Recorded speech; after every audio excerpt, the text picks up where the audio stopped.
मिलिंद नार्वेकर कोणाचा त्रिफळा उडविणार? लोकसभा निवडणूक व विधान परिषद पदवीधर व शिक्षक मतदारसंघातून दणदणीत विजय मिळवल्यानंतर ठाकरे आता ॲक्शन मोडवर आले आहेत. विधानसभेतून विधान परिषदेवर निवडून देण्याच्या 11 जागांसाठी 12 जुलै रोजी मतदान होत आहे. महाविकास आघाडीचे 2 उमेदवार निवडून येतात, महायुतीचे 8 उमेदवार येतात. पण त्यांनी 9 उमेदवार दिले तर महाविकास आघाडीचे 3 उमेदवार उभे केले आहेत.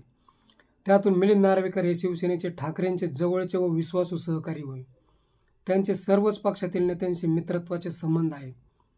अवघड काम असतानाही ठाकरेंनी त्यांच्या नावावरच डाव खेळला आहे.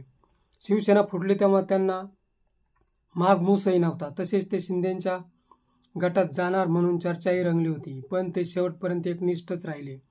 त्याचे फळ त्यांना मिळाले.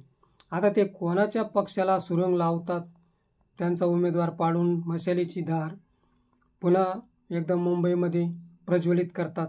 शिंदे गटातील अनेक जुने सहकारी पुन्हा ठाकरेंकडे येण्याचा हा सेतुमार्ग ठरतो की काय, हे 12 जुलैनंतर कळेलच.